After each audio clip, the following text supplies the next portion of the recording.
Waiting for the server to accept the placeholder video and cue intro.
I've got one that can see. Hi guys, this is Daniel Alexander Cannon here on Logic Before Authority, and we're gonna bust another lie or deception wide open today. I think you're gonna enjoy it. I'm pretty sure. What's happening, FEK Q40? Hola, ¿cómo estás? We are here and let's do this. That's exactly right. Hey, Mike Smith. What's happening, Super Mike?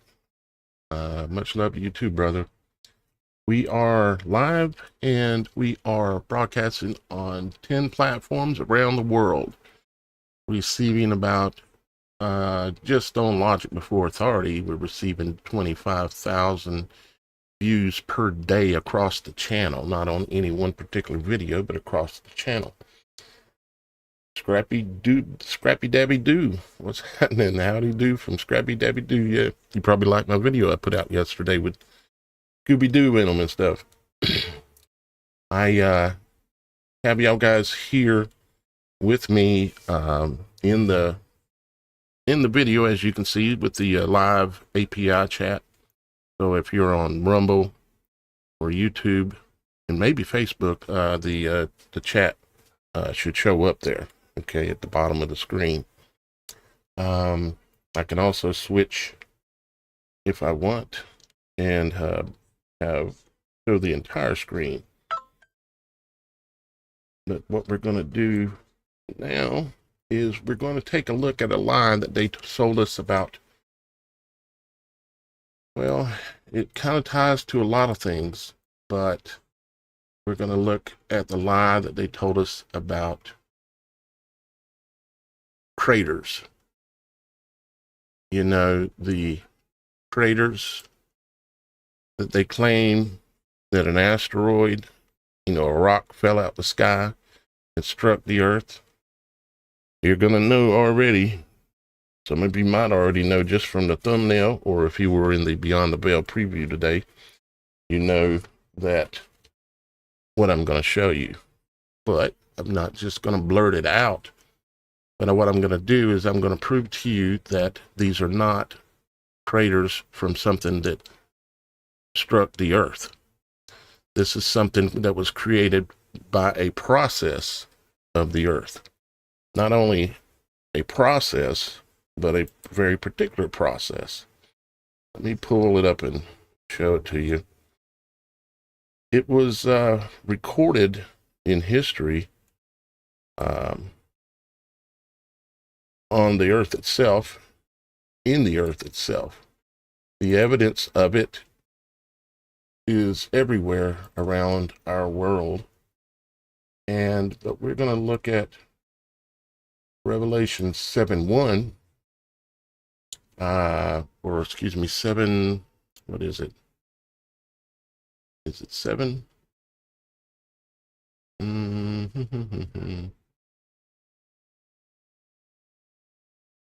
Basically, it's the story of Noah. Okay, not as much about the ark, but about the waters that came up from below.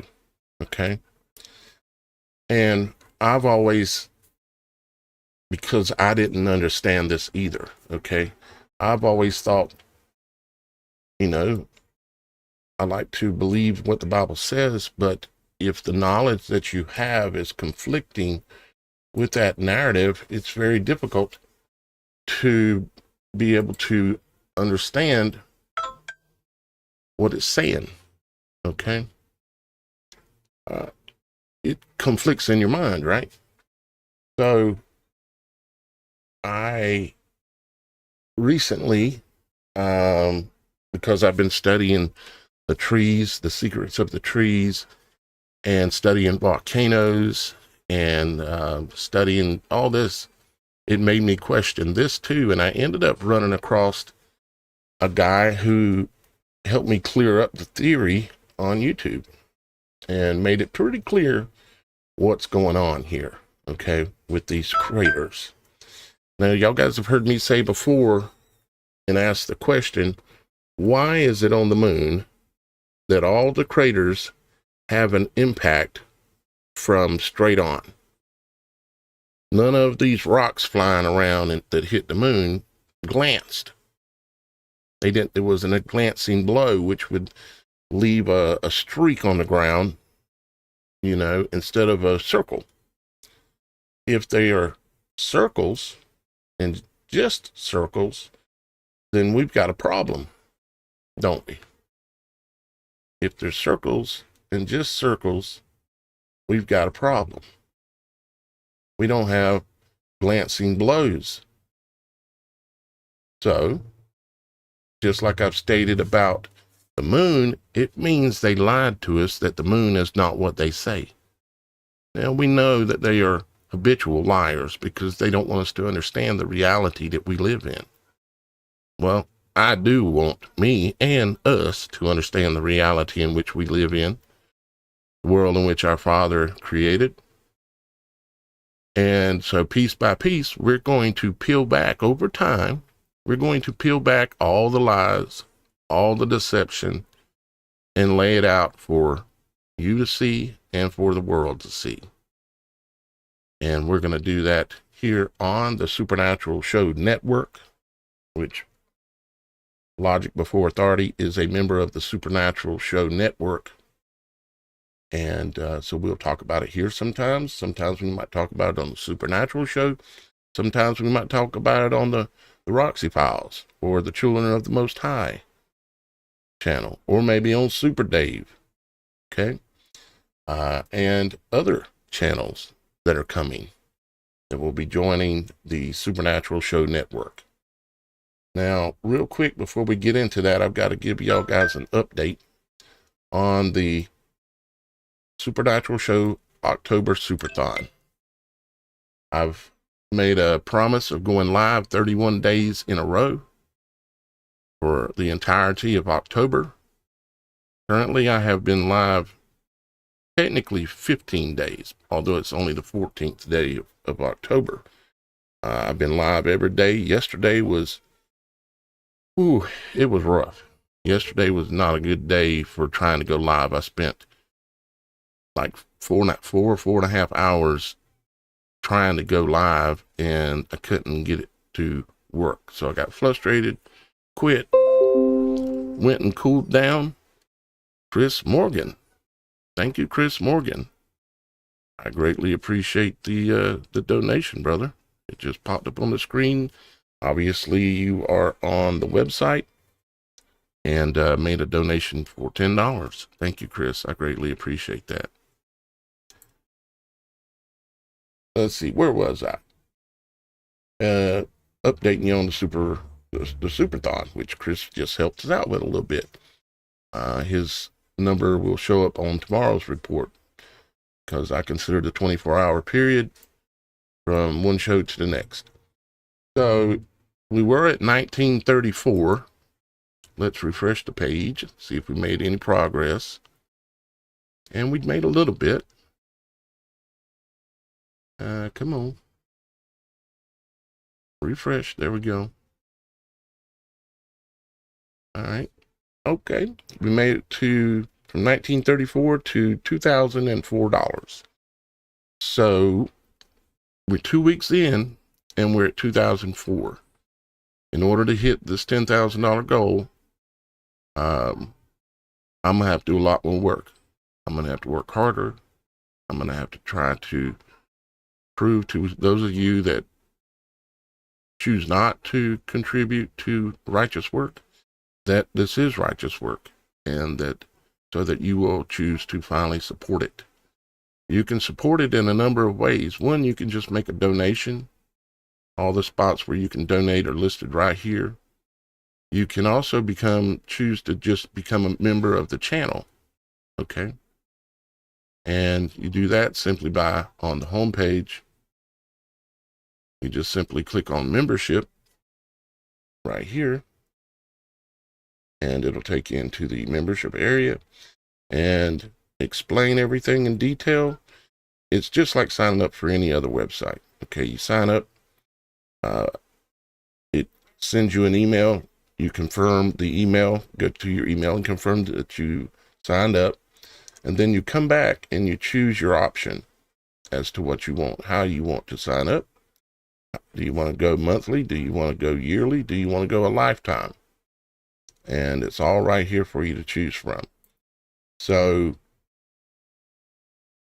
I would greatly appreciate y'all guys' continued support so that I can achieve that goal. One of the biggest things within that goal is going to be the purchase of a new studio PC. I'll have the current one that I have now, but then I'll have a backup. Not a backup, a brand new one. And that brand new one is going to allow me to take this even further. You can see already that I'm taking it pretty far already, but you're limited in what you can do by your CPU power, meaning how much work can it handle at once. And when I do the Supernatural show, I'm maxing it out at 100%. And it's like running your car wide open for hours, and it's overheating, about to blow up. That's basically where I'm at. And it starts stuttering. The audio messes up. The video starts messing up.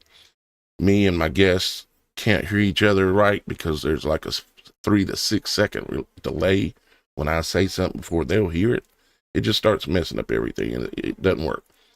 And everything I do to add things, like adding y'all guys' chat in the video here, everything I do takes CPU power, because I know most of you don't understand, but I am literally I'm doing the work of a full-on production studio and figuring it out and doing it myself.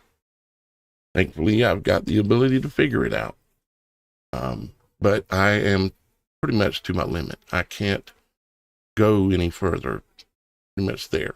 But when we get that new PC, that new studio PC designed to do what I'm doing, we will go further. We will go much further. So help me do that. All right. I think that's what I wanted to cover with you up front here.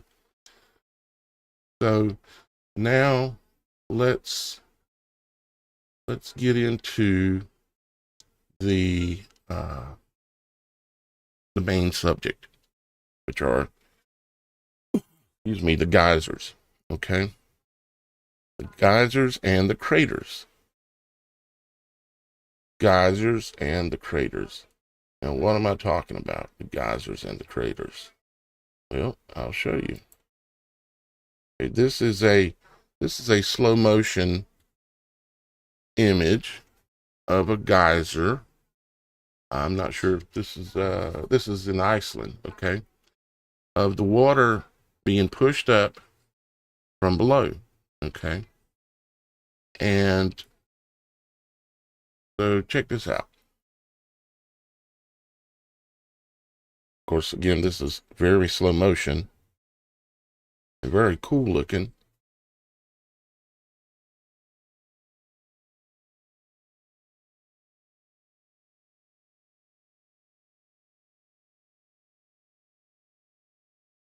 And of course, what's happening is the water is being superheated down below. It gets to a boiling point where it goes to gas. And when it goes to gas, it takes up a lot more space and it basically explodes. Pretty much very similar to how a volcano works. Okay. So now let's take a look at, let's say, another one.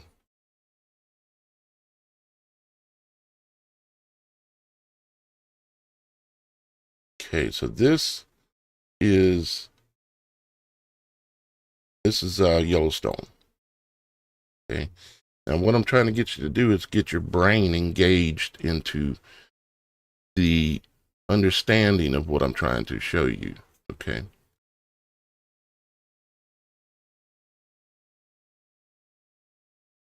course, you can see there's vents, and of course this is Yellowstone, so we know there's a lot of hotness down there because Yellowstone used to be a massive tree, and the remnants of the tree, which are below in the ground, have transmuted over time, and you have basically the energy that the tree stored in the trunk and in the root system that goes down for miles and miles, all those roots, okay, they, in certain types of trees, in certain types of conditions, those roots turn to basically like a gasoline or a type of fuel, okay?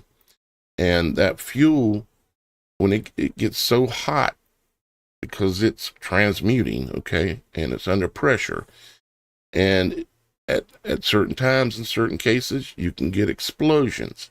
In this case, with these vents, what's happening is you're getting, like with the geysers, you're getting water that is being boiled. It's coming to a boil underneath the ground, and then it'll reach its flash point. And when it reaches its flash point, it explodes. And that's where the geysers come in, okay? And these type of things are all around the world. In some places where you probably maybe haven't even thought about it. Let me close these windows so maybe it'll help with my CPU. Put it that way. These browsers use a lot of power. Now, I want you to look at the shape of this. Okay? Notice that it is round. Okay? Notice that all of them are round. Okay? Notice that all the craters are round. Okay? And they also have a specific look to them. Around the edge will be raised up because over time, material, dirt, rock, everything, when these geysers go off, that material gets thrown up here on the edge, as you can see. And it builds up like almost a mountain range around it. Kind of like Crater Lake in, I think it's Arizona. It's a big round lake. They call it Crater Lake, and they claim a crater hit a meteor or something hit there, right? And all the way around the edge, there's a bunch of dirt thrown up like if something hit it. That's the story we've been sold. The truth is nothing hit it. The truth is that it was spewing from below and throwing the material up around the edges, building up those hills, those mountains, the ridge. And of course, it depends on the size of the geyser and the amount of water coming out and the massive charge related to it as to how much material is thrown around the edges, of course, too.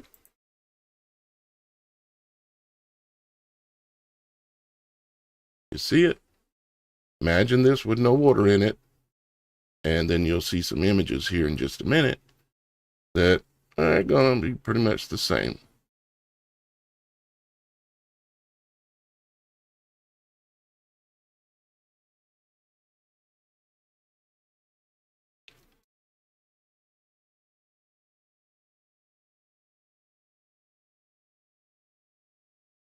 He's getting ready to blow.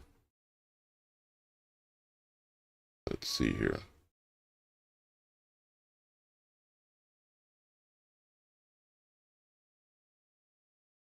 Flashpoint. Blows it all out, then it all pours back in again, and it repeats the cycle. When the water is blown up into the air, it cools itself and then drops back down and runs back into the hole. But as soon as it reaches flashpoint again, it'll blow again.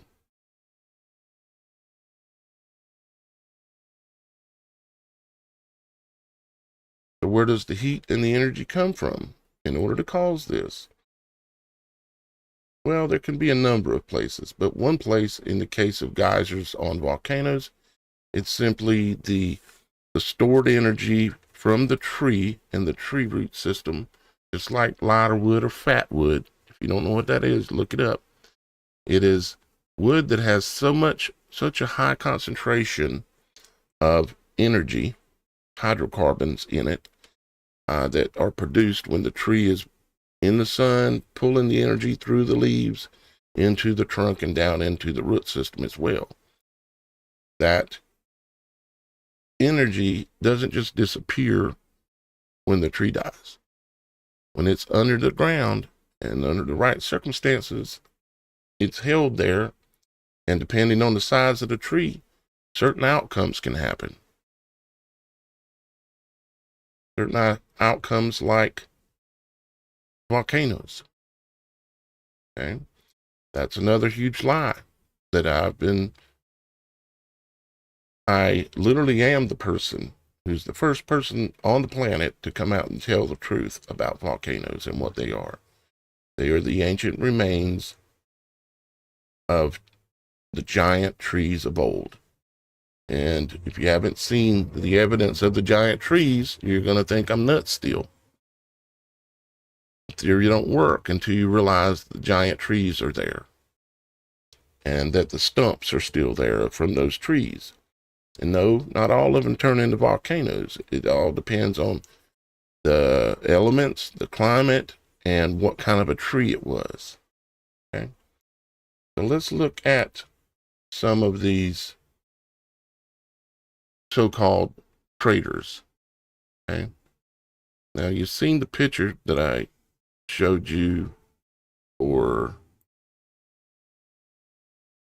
the start of the show. Let's see. I think I have it here. Yeah.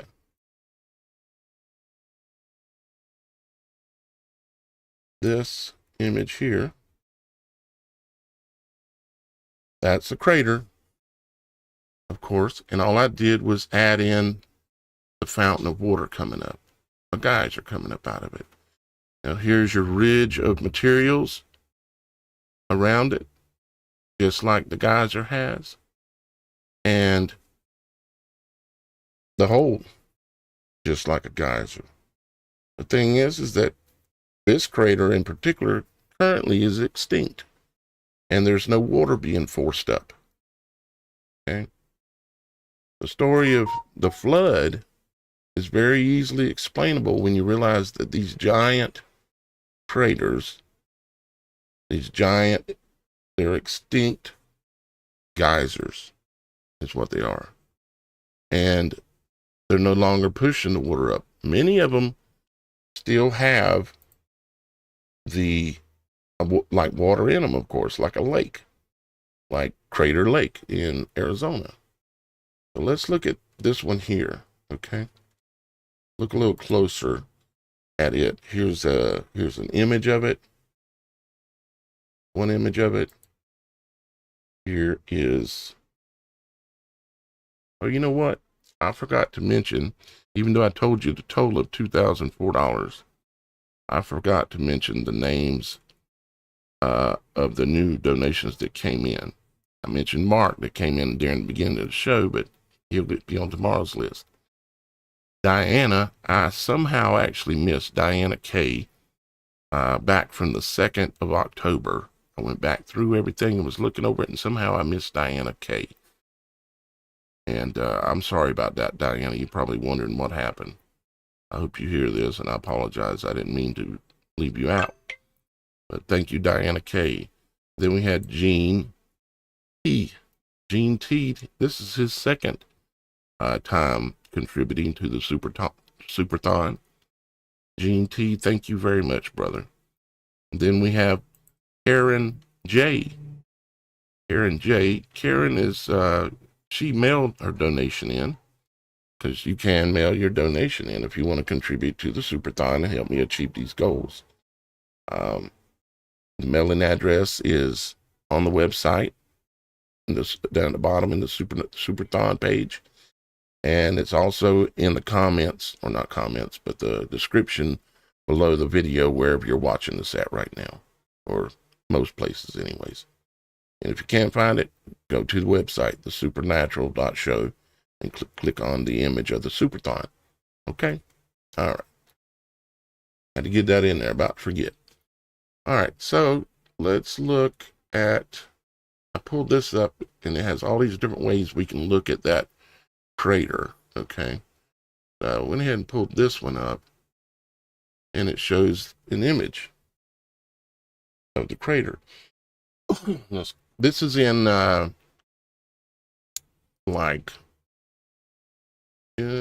was it? Well, I can back out and show you.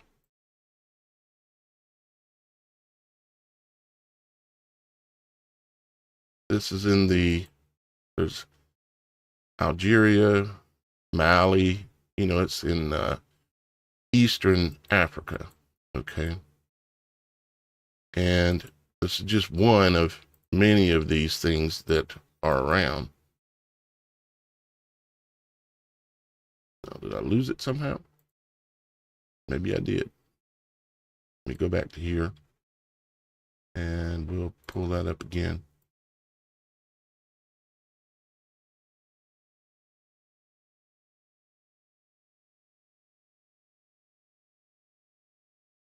There we go. And let's see. That ain't gonna let me do bird's eye, is it? Nope. Just let me do this. But you can see that it's got the signature again. It's got the soil that is gained up around the edge.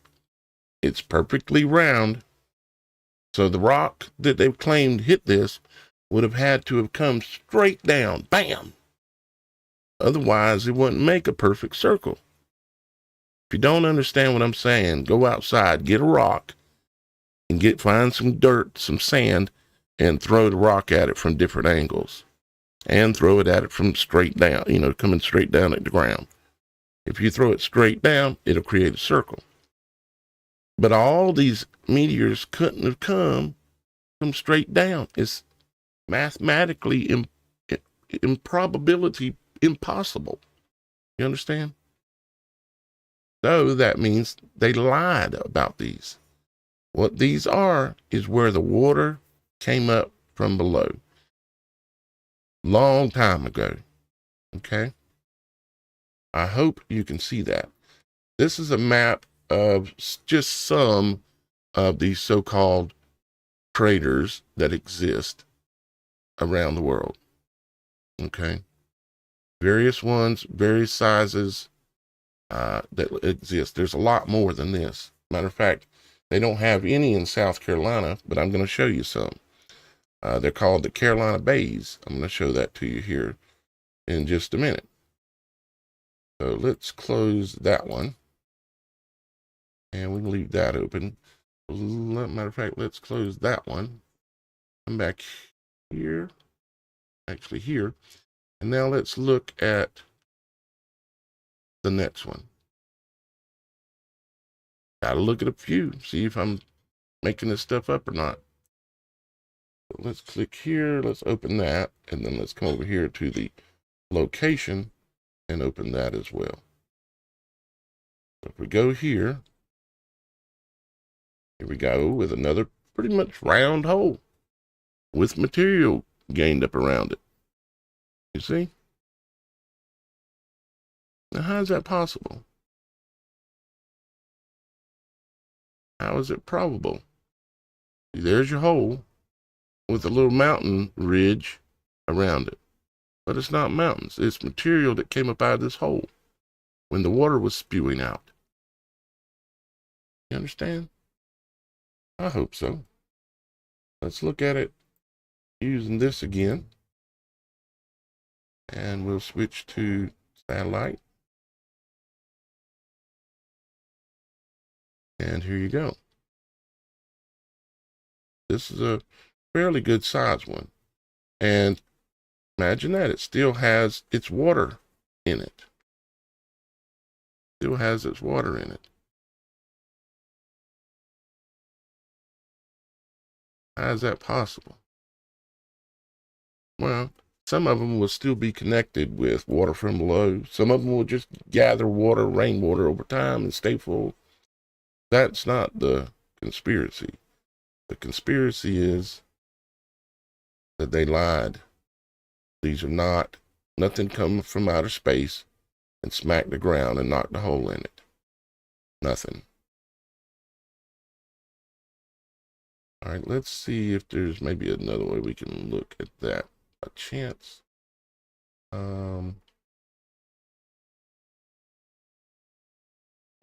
Might not be the perfect example to do that with. Let's go back to our list. Let's go down to another one. Oh, here's another one. Let's open that up. And then we'll open up the satellite view as well. And let's see what this one looks like. Oh, look. Perfectly round. Got other ponds and lakes and stuff around, but this one is perfectly round. Just like if there was a geyser that came up and blew up Circle out and piled up the material around the edges. Just like what you see here. See? There she is. Water from below. Can you see what I see? Can you see the truth yet?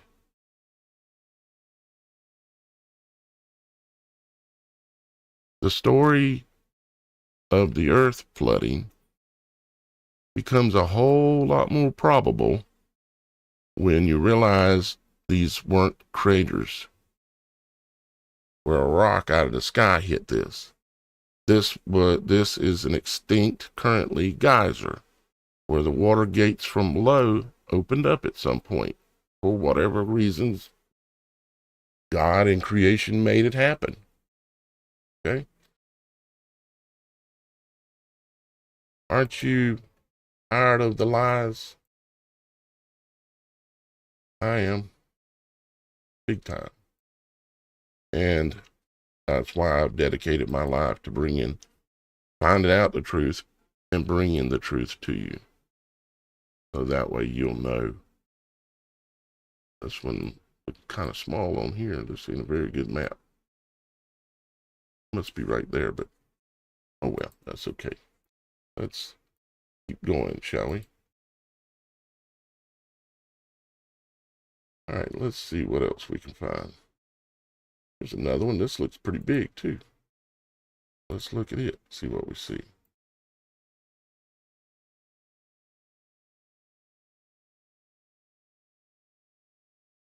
Okay.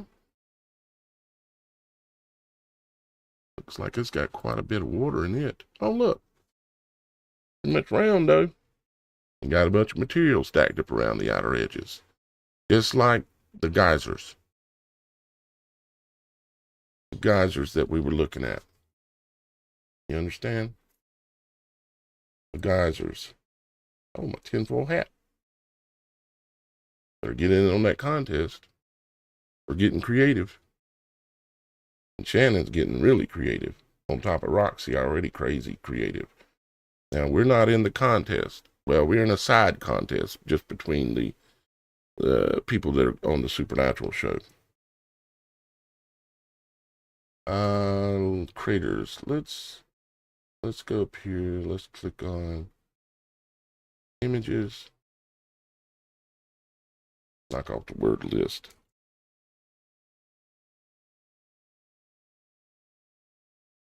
course, then you start to see, like this one.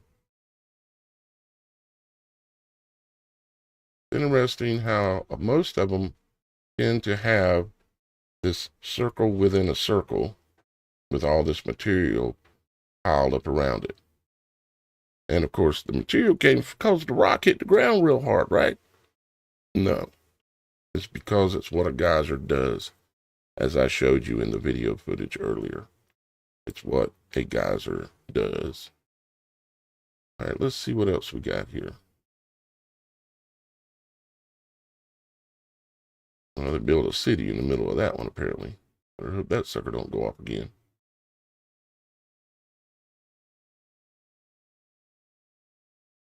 Some of them are older than others and have been kind of, you might say,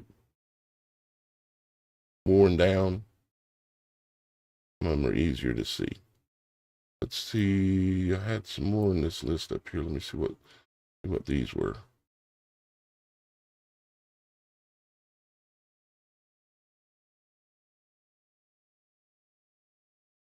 Okay, let's look at this one.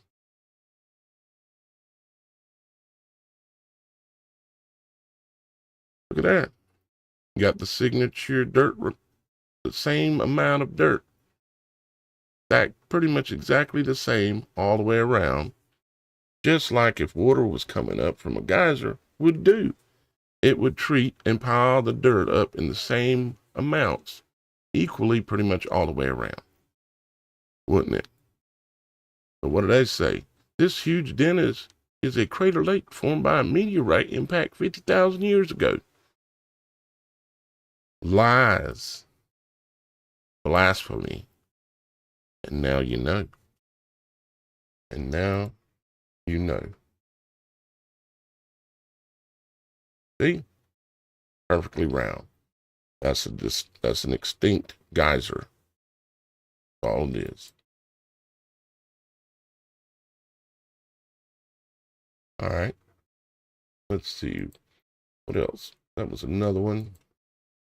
That was another one. That was that map. Now, let me show you here in South Carolina, we have something called, this is another one. This is Crater Lake, I think, in Arizona. I believe that's what this one is. Or, no, this is in Oregon. Excuse me, it's in Oregon, I believe.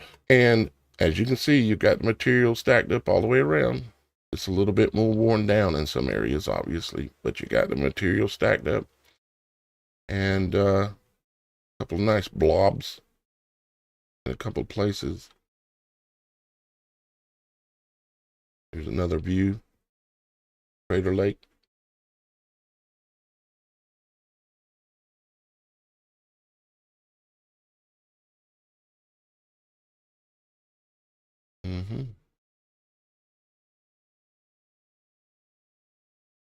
You can see how all the material is all broken and nothing is solid rock. Notice that?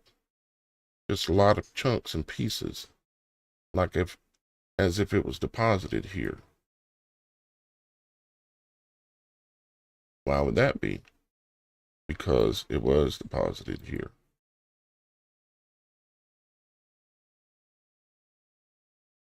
Just blew up out the earth.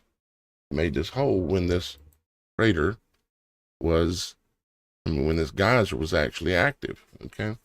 This is a little pond called Clear Pond. It sits off of Highway 501 in between Conway and Myrtle Beach, in the area where I grew up. And my brother used to tell me about how they would go to this pond and how clear the water was. Now, it don't exactly look perfectly clear here, but it don't look murky either. Just got a lot of reflection from the trees on it. And reflection, the word reflection is going to become a big word here on the channel. I've got some more teachings I've got to do about the word reflection.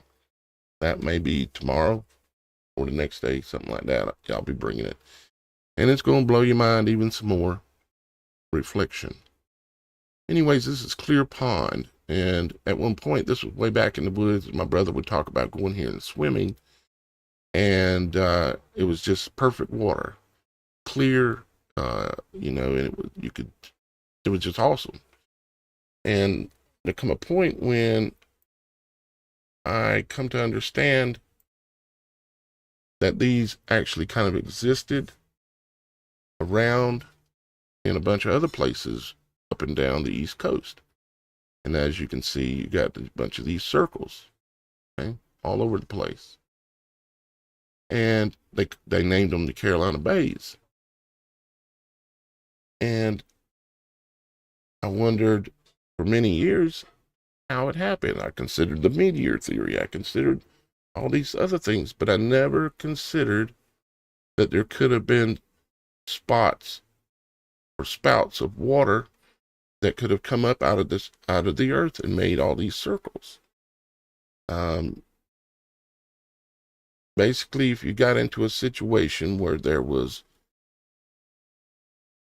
either a large earthquake or some major release of energy, and you had a moment of liquefaction, okay, when the ground became like a liquid, it would bubble, okay? And if it bubbled, this is what you'd end up with, which is very similar to the crater geyser theory that I'm talking about, which honestly, I believe it's much more than theory, but there's a lot of these along the East Coast around in here.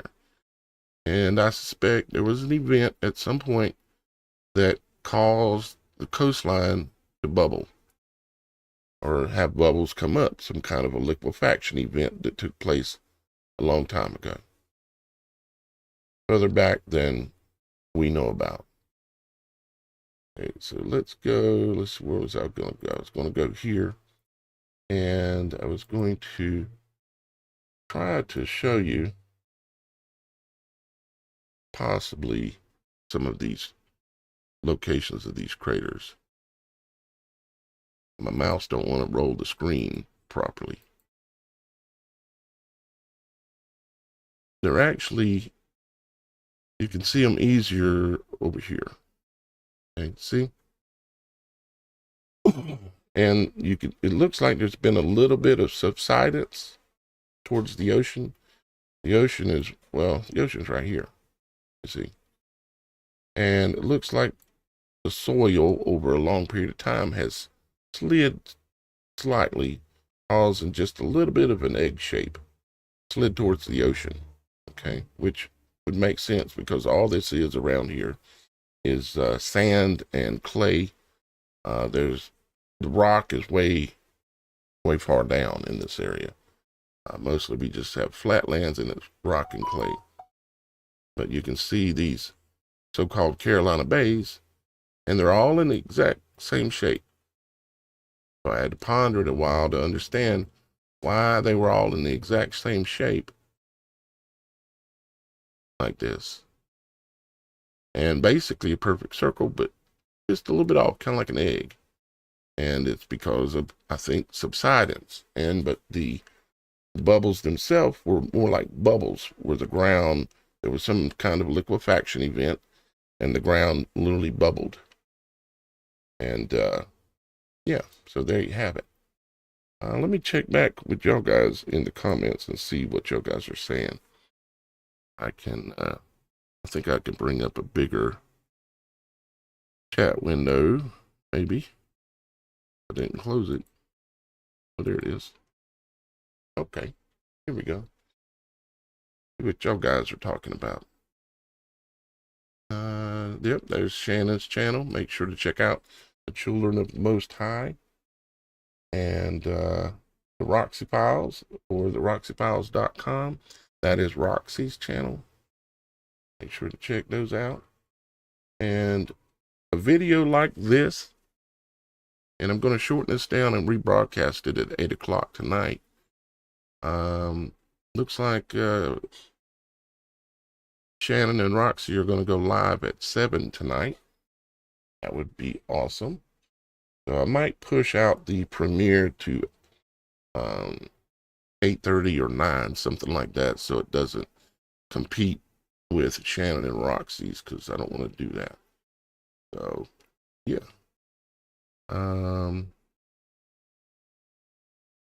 See, Daya Jobu 9. Now I can assume that I-10s are the mountains. Titans. Titans were the mountains. There's not one single answer, but a lot of the mountains were the trees and some of the parts of the trees, like the limbs and various different parts of the trees that were scattered around by the flood. Okay. And of course, all the tree stumps, not all the tree stumps, but a lot of the tree stumps are still there. Well, we were talking, yeah, Roxy, I was talking about the geysers and the craters. They're one and the same. They're all perfectly round. There are none that are looks like a rock came from an angle, just like the craters on the moon. Now that brings up another whole subject, doesn't it? The craters on the moon. And what is the moon? And what are the craters? What are we seeing? We're going to find out. We're going to know. I already pretty much think I know, but I've got to get my ducks in a row just a little bit more. Mike Smith said meteors would come in and hit at an angle if space was what we are told. Exactly. I mean, rarely, only like a few percentage of the time would one come straight down and hit and make a perfect circle. Connie says, I was thinking that some of the mountains are the giants as well. I think that there's petrified remains of beings from the past. Yeah, some of the giants. And there are places where it looks just like giants and giant parts. I mean, all the way down to giant private parts, literally. And there's even evidence in the rock that suggests that it is. And I've been down that path some years ago. I may come back and include some of that in my upcoming documentary, which will be called The Secrets of the Trees. Because it would be appropriate to, tell a lot of truth in there, as well as the truth about the craters, the truth about the geysers, the truth about the glaciers, the truth about the waterfalls that comes out of the mountains. That, like, where's all this water keep coming from? It just pours forever, 24 hours a day, 365. Where's it coming from? Oh, it rained yesterday. Well, that explains this week. How about last month? Where it all comes from. All this stuff is, so much of it is tied directly to the giant ancient trees. We're talking trees that at the base were like 50 to 100, 150 miles wide at the base. And the top of the trees reached into the heavens, way into the heavens. That's the kind of trees that we're mainly referring to when we're talking about the ones that created volcanoes. Connie said, I've seen some mountains that look just like dragons as well. Maybe. Matter of fact, yeah, I have seen some of that too. And some of it is pretty compelling. There's one in Africa that's laid out on the ground across the northwest part of Africa. He would have been one giant dragon. He would have been so big, you would think, how in the world could a dragon that big actually live and function in our world? It's because we only are aware of a small portion of our world that exists. The habitable area of our world is a smaller portion of what the actual bigger world truly is. But we as human beings can only live under certain conditions. So we inhabit the habitable. That's why we don't really tend to like to go to where it's extremely cold and there's nothing there really to eat unless you want to eat polar bears or seals. But then what is beyond that? Well, what's beyond that is the rest of the world. We just live in a small circle inside of a giant circle. And that small circle moves over time, or through the centuries it moves, and everything cycles, just like our Father said, and in the Bible it said it. All land gets to lay fallow for a period. That's why I come to understand, with, of course, throwing in a lot more research, that this is how it works. But then you got to understand how the weather works, how nature works, how our bodies work. And when you understand enough, you come to understand that they all operate the same. Once you see it, it's easy. Yeah, Devil's Tower. Yep, that's an old tree trunk. And not one that was big enough to turn into a volcano, and it might not have been of the right type of tree. The ones that tend to have the most like fire stored in them are in the conifer type family, like pine trees and things like that. You know, Connie says nothing new under the sun. Only thing new now is we're finally actually learning more truth, right? And I really, truly, I hope y'all guys appreciate the vigor in which I seek these truths. Now, here's how I'm able to do it, because y'all guys allow me to do it. And I'm blessed by my Father to be able to see it. But I pray for it, I ask for it, I seek it. Seek and ye shall find. But y'all guys are the ones that allow me to be able to seek this stuff and bring this information to you. I'm your personal research assistant. I'm on your payroll. I'm on at least some of your payrolls. Some of you won't pay me. You just come here and look at the information and you take it. You eat and you leave. I would appreciate it if more of you would put me on your payroll. Maybe you only want to pay me $1 a month, $10 a month. And if I ain't good enough, and if I ain't doing the job right, fire me. But if I am doing the job right and earning that $10, $35, whatever it is a month, then keep me on the payroll. Because I work for you. And I work for my Father in heaven.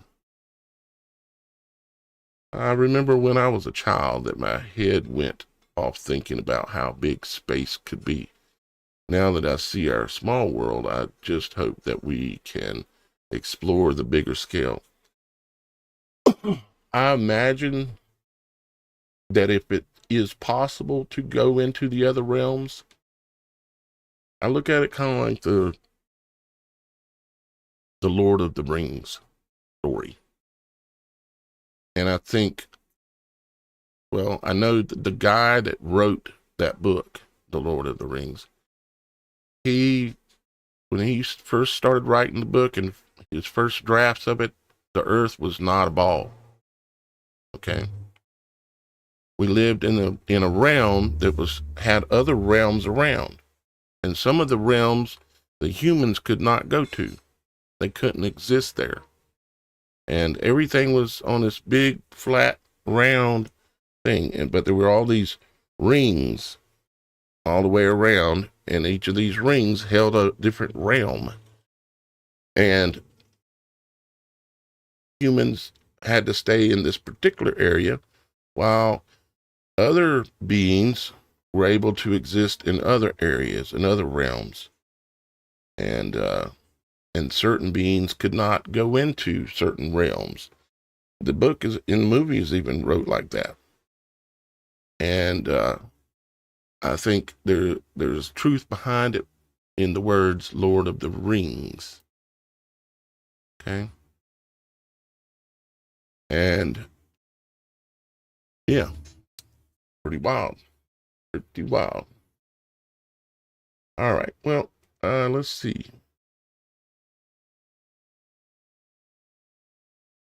the truth will set you free. What? Set you free. Probably what you meant. Well, I don't know what you meant. But anyways, thank you, Chosen 333.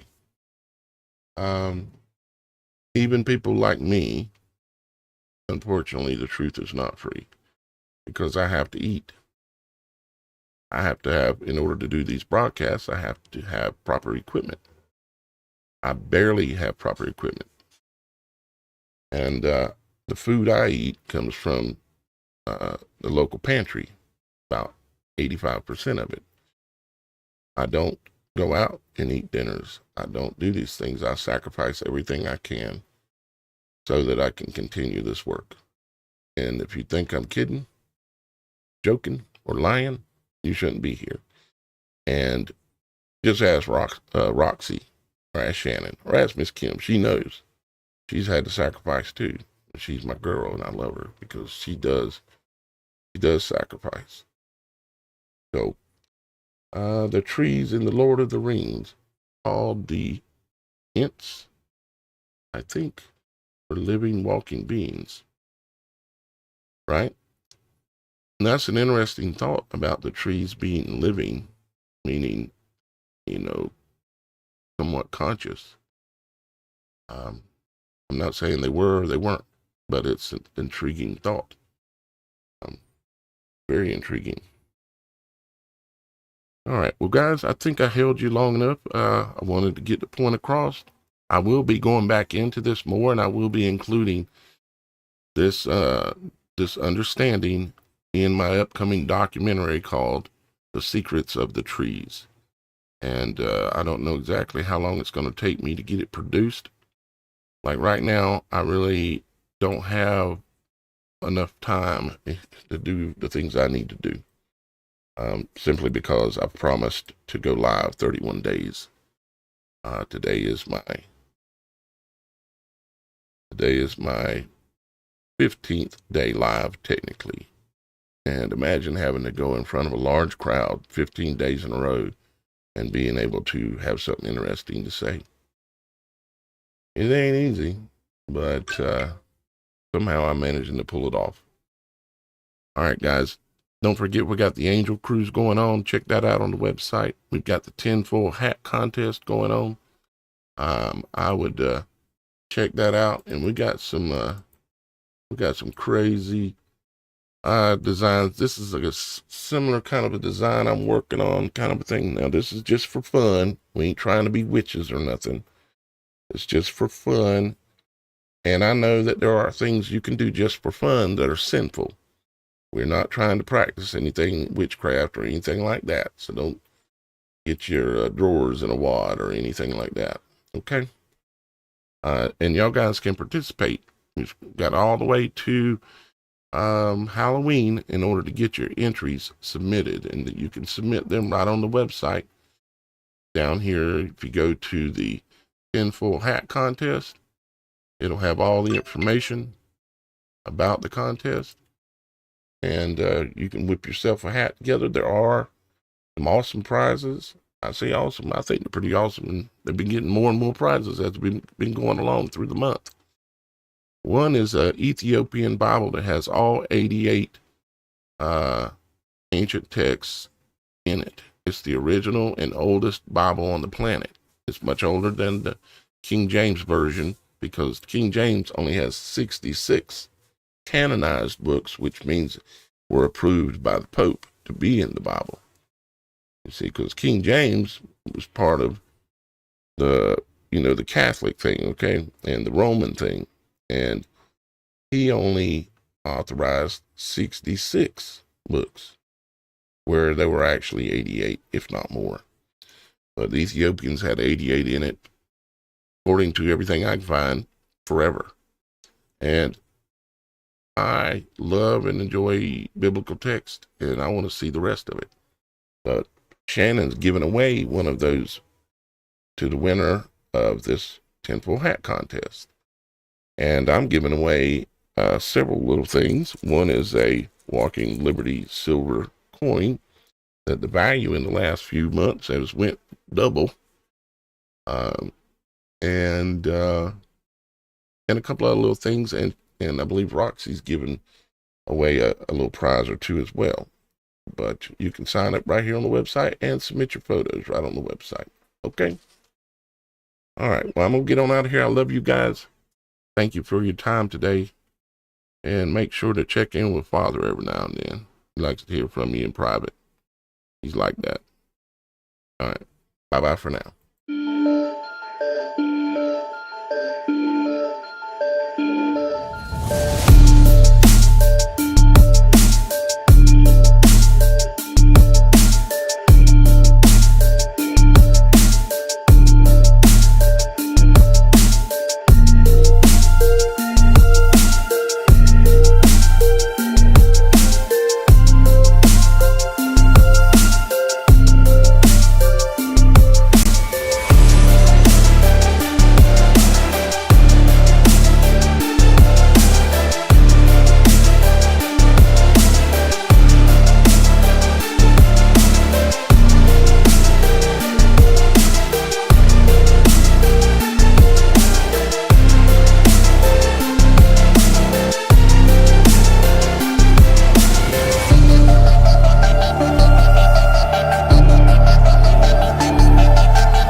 I've got one that can see.